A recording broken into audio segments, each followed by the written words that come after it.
Everyone, आज हम लोग एक नया टॉपिक स्टार्ट कर रहे हैं सेट्स, जो क्लास 11 का बहुत ही इंपॉर्टेंट टॉपिक है और ये स्टार्टिंग टॉपिक है। आपको पता होना चाहिए। इसको बहुत ही अच्छे तरीके से, बहुत ही अच्छे ढंग से मैं पढ़ाने वाला हूँ और इससे आगे मैं और भी इंटीग्रेशन, ट्रिग्नोमेट्री इस सप्ताह भी सीरीज लेते आने वाला हूँ। क्वेश्चंस भी हम लोग लाएंगे सेट्स का, सिंडेज से और भी बहुत सारे इंपॉर्टेंट क्वेश्चन जो आपके लिए बहुत इंपॉर्टेंट है। मैं एग्जाम्पल्स भी बताऊँगा। पहला हमारे पढ़ने का पैटर्न होगा कि पहले हम थ्योरी पे ध्यान देंगे, फिर हम लोग क्वेश्चंस बनाएंगे और अच्छे से बनाएंगे। तो हम लोग सेट्स शुरू करते हैं। सेट्स क्या होता है? सेट्स होता है collection of objects is called sets. तो ऑब्जेक्ट्स क्या है? ऑब्जेक्ट्स तो हम लोग बोलते हैं कि वो सेट्स का मेंबर है या एलिमेंट है। मोस्टली मैं यूज करूँगा एलिमेंट। एलिमेंट जो है वो सेट्स का एलिमेंट है। ऑब्जेक्ट जो है वो सेट्स का एलिमेंट है। फॉर एग्जाम्पल, आपको समझाने के लिए मैं एक एग्जाम्पल दे देता हूँ कि अगर A is an element of set A, ठीक है, तो इसका क्या मतलब हुआ? A belongs to A. ये स्मॉल ए से हम लोग दिखाते हैं तो स्मॉल ए से हम लोग दिखाते हैं ऑब्जेक्ट्स तो, और कैपिटल ए से दिखाते हैं हम लोग सेट्स तो। हम लोग हमेशा यही करेंगे, जब भी सेट्स होगा तो उसको कैपिटल से दिखाएंगे। जैसे आप यहाँ पे देखिए ए बी सी डी ऐसे चलता जाएगा, ये सब कैपिटल रहेगा। और जब भी ऑब्जेक्ट्स रहेगा, मेंबर रहेगा, एलिमेंट रहेगा, तो हम उसे कैसे दिखाएंगे? A B C D small से। हम लोग नोटेशन ऐसे करते हैं इसका। और तभी अगर ये रहा तो ये हुआ तो ए बिलोंग्स टू, इस सिंबल तो हम लोग बोलते हैं बिलोंग्स टू। ये जो सिंबल है इसका मतलब है बिलोंग्स टू। तभी ये भी हो सकता है कि वो बिलोंग्स ना करे, तो वो भी देख लेते हैं हम लोग। हाँ, तो आप देख रहे हैं ये है कि जब इसको हम लोग, ये जो सिंबल है ये दिखाता है बिलोंग्स टू, जैसा कि हमने डिस्कस किया बिलोंग्स टू तो दिखाता है। तो जब भी ए कोई भी ऑब्जेक्ट्स है जो सेट्स के अंदर है तो लिखेंगे A belongs to A small A belongs to capital A, या फिर small A is a member of capital A. और तभी अगर सेट्स के अंदर नहीं है, अब ये इसको रिप्रेजेंट कैसे करेंगे वो भी मैं एक बार दिखाया तो ताकि आपको समझने में आसानी हो। ये तो सेट है, उसके अंदर ए बी सी डी है मान लीजिए, तो ये जो स्मॉल ए है वो सेट ए के अंदर है, हाँ है, तो ये बिलोंग्स हुआ। अगर मान लीजिए ए नहीं होता, सिर्फ होता कैपिटल ए सेट्स के अंदर बी सी डी है, तो ये ए बिलोंग किया या नहीं किया, तो ये फिर इसको ऐसे डिफाइन नॉट बिलोंग्स टू। इसका मतलब है not belongs to.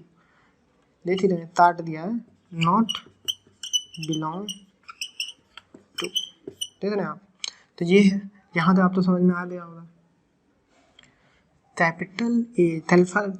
Capital alphabets जो होते हैं वो सेट्स को रिप्रेजेंट करते हैं, जैसा कि हमने डिस्कस कर लिया। तो ये जो है कैपिटल ए हमेशा सेट्स को रिप्रेजेंट करेंगे, और small alphabet capital alphabet sets, small alphabet elements को रिप्रेजेंट करेंगे। फॉर एग्जांपल, मान लीजिए ये ए सेट है जिसके अंदर डी सी बी ए है, तो देखिए ये सारा जो है ये एलिमेंट दिखा रहा है या फिर मेंबर बता रहा है कि ये सब मेंबर हैं सेट्स ए थे, और ए जो सेट है वो कैपिटल में है। आप देख रहे हैं ये कैपिटल में है, जो कि ये सेट है, और ये एलिमेंट है तो ये स्मॉल में दिखाया है।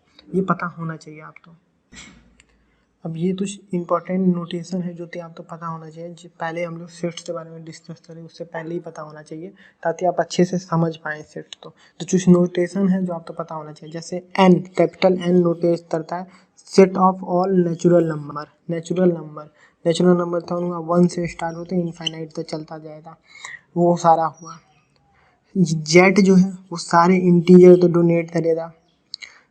डिनोट करेगा। जेड प्लस है तो हमेशा पॉजिटिव इंटीजर, जेड का मतलब क्या हुआ? इंटीजर, और प्लस का मतलब हुआ पॉजिटिव इंटीजर तो डिनोट करेगा।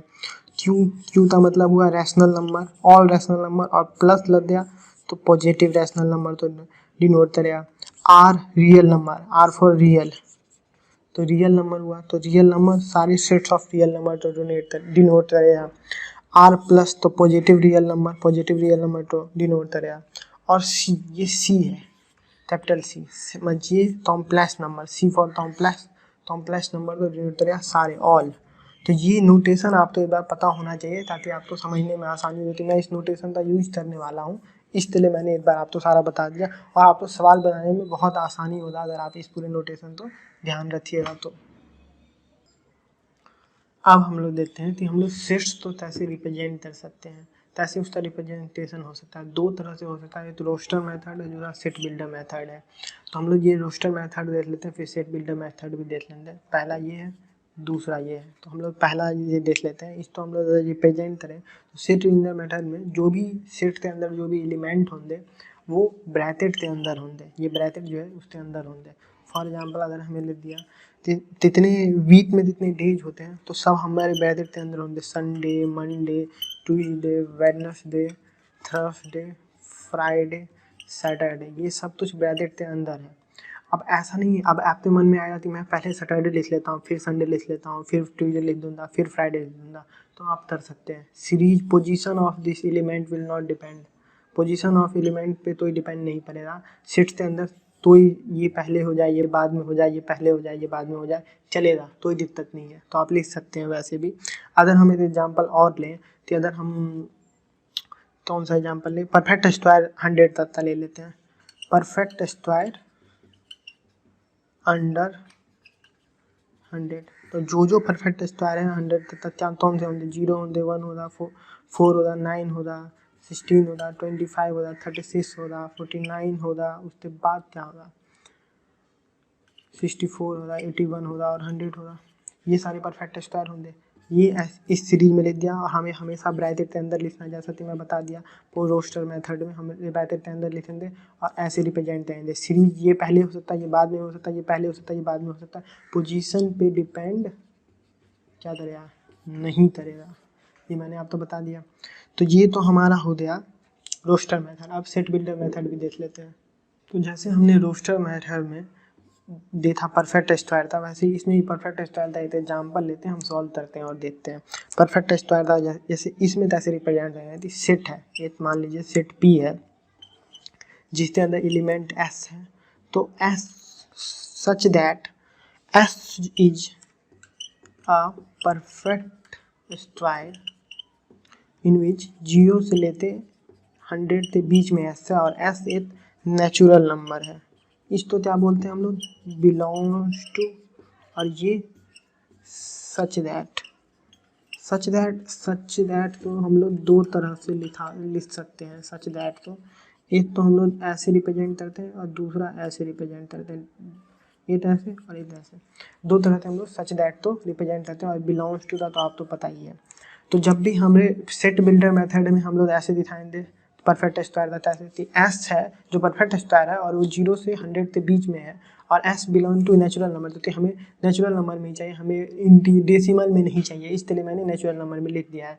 तो ये हम लोग सेट बिल्डर मेथड में ऐसे रिप्रेजेंट करेंगे परफेक्ट स्क्वायर तो, और रोस्टर मेथड में कैसे रिप्रेजेंट करेंगे वो मैं सवाल बनवा चुका हूँ, आप देख लिए हैं। एक और एग्जांपल ले लेते हैं, ये तो पहला एग्जांपल था, एक दूसरा एग्जांपल एक और ले लेते हैं। Odd number representation in by set builder method, तो उसको कैसे रिप्रेजेंट करेंगे, तो सेम ऐसे ही ऑड वो ले लेते हैं। ये वो एक सेट है जिसके अंदर एस प्रेजेंट है और S such that S belong to natural number in which S equal to 2n - 1। अब बोलेंगे तो ये 2n - 1 जहाँ पे n जो है वो नेचुरल नंबर है, n एक नेचुरल नंबर है इसमें, तो n belong to natural number. अब 2n - 1 फॉर्मूला कहाँ से आया वो देखते हैं हम लोग। 2 अगर हम लोग 2n ले तो अगर 1 डालेंगे तो 2 आ जाएगा, 2 डालेंगे तो 4 आ जाएगा। तो ये तो इवन आ रहा है, हमें तो ऑड चाहिए।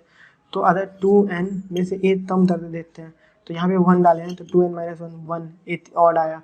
उसके बाद फिर 2 में अगर 2 डालें तो 4 - 1 3 आया। तो ऑड आ रहा है हमारे पास ये फार्मूले से, इसलिए हमने यहाँ पे ये वाला लगाया और यूज़ किया।